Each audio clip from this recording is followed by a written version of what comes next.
Want to speak English fluently in your daily life? Struggling to find the right words in real conversations? Don't worry, you're in the right place. In this video, we bring you realistic English dialogues based on everyday situations, like shopping, working, commuting, talking with friends, and much more. Whether you're a beginner or just brushing up your fluency, this is your chance to improve your English naturally. Just listen, repeat, and practice with us to build confidence and speak like a native. Make sure to hit the subscribe button and turn on the notification bell so you never miss a chance to improve your English. If you find this video helpful, give it a thumbs up and share it with someone who's also learning English. Ready to take your speaking skills to the next level? So plug in your headphones and watch your English fluency come to life. Let's dive in. Scene 1. Asking for directions. Two tourists, Emily and David, are standing on a busy street corner, looking confused. "Excuse me, could you help us? We're trying to find the city museum, but we seem to be lost," Emily asked politely. "Sure, I can help. You're actually not too far. Just go straight down this street for 2 blocks, then turn left. You'll see it on your right," the local resident replied helpfully. "Straight for 2 blocks, then left. Got it. Is it a long walk?" David inquired. "Not really, about 10 minutes. You can't miss it," the local resident reassured them. "Great, thank you so much," Emily said gratefully. "You're welcome. Enjoy the museum," the local resident said in a friendly tone. Scene 2. Taking the subway. Maria is at a subway station trying to figure out which train to take. "Excuse me, which train do I take to get to Central Station?" Maria asked politely. "You'll need to take the blue line, heading downtown. It's the 3rd platform on your right," the subway employee replied professionally. "The blue line, downtown. Okay, and how many stops is it?" Maria asked inquisitively. "It's about 6 stops. Just follow the signs for Central Station, and you can't go wrong," the subway employee said helpfully. "Perfect. Thank you for your help," Maria said gratefully. "You're welcome. Have a good trip," the subway employee said in a friendly manner. Scene 3. Riding the bus. Carlos is on a bus asking about the next stop. "Excuse me, does this bus go to the city hall?" Carlos asked politely. "Yes, it does. City Hall is about 5 stops from here," the bus driver responded matter-of-factly. "Great. And can you tell me when we get there?" Carlos asked hopefully. "Sure, I'll announce it when we're approaching City Hall," the bus driver assured him. "Thank you very much," Carlos said sincerely. Scene 4. Taking a taxi. John is hailing a taxi on the street. "Taxi, can you take me to the Grand Hotel, please?" John called assertively. "Sure. Hop in. The Grand Hotel, got it. Do you have a preferred route?" the taxi driver asked professionally. "No, just the fastest way is fine. How long will it take?" John asked practically. "With the current traffic, it should take about 20 minutes, the taxi driver said realistically. "Okay, sounds good," John agreed. Scene 5. Renting a bike. Lisa is at a bike rental shop. "Hi, I'd like to rent a bike for a few hours, please," Lisa said politely. "Sure, we have several options available. How long do you plan to use it for?" the rental shop employee asked helpfully. "Probably about 3 hours. I want to explore the park," Lisa replied casually. "Okay, that will be $15. Do you need a helmet and a lock?" the rental shop employee asked in a businesslike manner. "Yes, please." "And could you recommend a good route through the park?" Lisa asked practically. "Absolutely. Here's a map with a scenic route marked.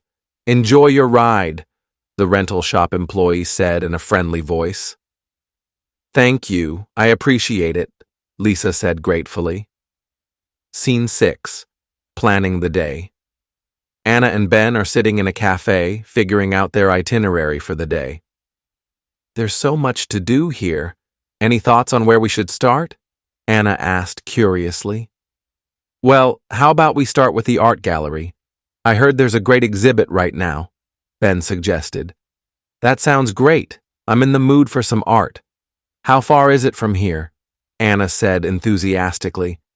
It's about a 15-minute walk from here if you take the boardwalk. It's a lovely walk, especially on a day like this, the waitress informed them.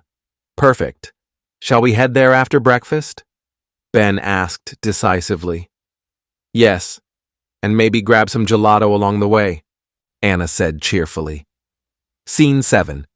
A chance encounter. Sarah is jogging through the park early in the morning. Hey, Mike! Fancy seeing you here this early, Sarah exclaimed, surprised. Sarah, I decided to start my day with a jog, too. It's so peaceful here, don't you think? Mike said warmly. Absolutely, the perfect way to clear the mind. Want to join me for the rest of my route? Sarah invited. Sure, I could use the motivation. Let's go before it gets too crowded, Mike responded enthusiastically. Scene 8. At the bookshop. Julia and Noah are browsing through a cozy bookshop. Look at all these books, Noah. Do you see anything you like? Julia encouraged. I want to find a book about space, Mom. Do you think they have one? Noah asked eagerly. We certainly do. There's a great section on astronomy in the next aisle, the bookshop owner said warmly. Thank you. Let's go check it out, Noah, Julia said appreciatively. Scene 9. At the zoo. Jacob and Lily are standing at the zoo's entrance, surrounded by excitement. Look, Lily, the zoo is huge. Where do you want to go first? Jacob asked excitedly. I want to see the elephants. Do you think they'll let us feed them? Lily asked hopefully. You're in luck. There's a special feeding session in about 15 minutes at the elephant area, the zoo attendant informed helpfully. Perfect timing. Lily, let's make sure we don't miss it, Jacob said enthusiastically. Thanks, mister. I'm so excited, Lily said cheerfully. Scene 10. At the airport. Lauren and Simon are at the airport planning their journey home. Our flight's at 3 p.m. Do we have time to grab something to eat? Lauren asked inquisitively. Yeah, we have a couple of hours. Let's find a nice spot to relax before we board, Simon reassured her. Good idea. And maybe get some souvenirs for the family, Lauren suggested thoughtfully. Absolutely. Can't leave without some local treats, Simon agreed. Great. Let's start with that little cafe we passed by earlier, Lauren decided. Scene 10. At the airport check-in. Sarah is checking in for her flight to London. Good morning. I'd like to check in for my flight to London, please, Sarah said politely. Good morning. May I see your passport and ticket, please? The agent asked professionally. Sure, here you go, Sarah replied politely. The agent said, Thank you. Do you have any luggage to check? In a professional tone. Yes, this suitcase here, Sarah responded matter-of-factly. The agent instructed, All right, please place it on the scale. After weighing the luggage, the agent added, That's 20 kilograms. Do you prefer a window or an aisle seat? A window seat, please, Sarah answered politely. With a friendly tone, the agent said, Okay, here's your boarding pass. Your flight departs from gate B12 at 3 p.m. Boarding will begin at 2:30 p.m. Have a pleasant flight. Thank you, Sarah said gratefully. Scene 11. At hotel reception. John is arriving at his hotel and checking in. John said politely, Hello. I have a reservation under the name John Smith. The receptionist welcomed him warmly. Welcome to the Grand Hotel, Mr. Smith. Let me pull up your reservation. After a moment, the receptionist continued. Yes, here it is. A room with a city view for 3 nights. John confirmed. That's correct. The receptionist said professionally, "Great. Could you please fill out this registration form?" John agreed. "Sure thing." John filled out the form and handed it back to the receptionist. The receptionist responded helpfully, "Thank you. Here is your key card. Your room is on the 5th floor, room 502. The elevators are just to your left. Breakfast is served from 7 to 10 a.m. in the dining hall. Is there anything else I can help you with?" John said appreciatively. "No, that's all for now. Thank you." "You're welcome. Enjoy your stay," said the receptionist, friendly. Scene 12. Asking for directions. Maria is trying to find the museum and asks a local for directions. Maria asked politely, "Excuse me, could you help me? I'm looking for the National Museum." The local replied helpfully, "The National Museum? Sure. Go straight down this street for 2 blocks, then turn left. You'll see it on your right." Seeking clarification, Maria said, "Straight for 2 blocks, then left. Got it. Is it far?" The local informed her, "Not really, about a 10-minute walk." Maria responded gratefully, "Great, thank you so much." "You're welcome. Enjoy your visit," the local said in a friendly manner. Scene 13. Ordering food at a restaurant. David is ordering lunch at a local restaurant.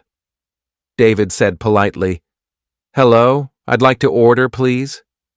The waiter responded attentively, "Certainly. What would you like to have?" David decided, "I'll have the grilled salmon with roasted vegetables, please." The waiter said professionally, "Excellent choice. And to drink?" David replied simply, "Just water, please." The waiter confirmed, "All right, the grilled salmon with roasted vegetables and water. Anything else?" David said, "No, that's all. Thank you." The waiter assured him, "Perfect. I'll bring it right out." Scene 14. Shopping for souvenirs. Emily is buying souvenirs at a local shop. Emily inquired, "Excuse me, how much is this magnet?" The shopkeeper informed, "That'll be $5. Emily asked further, "Okay. And what about this postcard set?" The shopkeeper replied, "That's $10. Emily decided, "I'll take both, please." The shopkeeper calculated, "All right, so that's $15 total." Emily paid for her souvenirs. Offering the payment, Emily said, "Here you go." The shopkeeper said friendly, "Thank you, have a nice day." Emily replied, politely, "You too." Scene 15. Catching up with an old friend. Sarah spots John, an old friend, and sits down for a chat. Excited, Sarah said, "John, is that you? It's been ages." John replied, pleasantly surprised, "Sarah, wow, what a surprise. How have you been?" Sarah asked inquisitively. "Really good, thanks. Just came back from a trip to London. You back in town for long?" "Nostalgic," John said. "I'm just passing through. Thought I'd take a walk down memory lane. How's the family?" Proudly, Sarah responded, "They're great. Jamie's in college now, can you believe it?" John suggested, "Wow, time really flies. We should grab coffee and catch up properly." Agreeing, Sarah said, "I'd love that. I'll give you a call this weekend." John enthused, "Sounds perfect. Looking forward to it." Cheerfully, Sarah said, "Same here. Take care, John." Warmly, John replied, "You too, Sarah. Bye for now." That's it for today's practice. You did an amazing job sticking with us till the end. Remember, every small step, every conversation brings you closer to speaking English fluently and confidently in real life. Don't forget to check out our other videos for more real-life dialogues and speaking practice. Subscribe if you haven't yet, and turn on the notification bell so you never miss a new lesson. Like this video and share it with someone who's also learning English. And drop a comment below. Tell us what topic you want to practice next.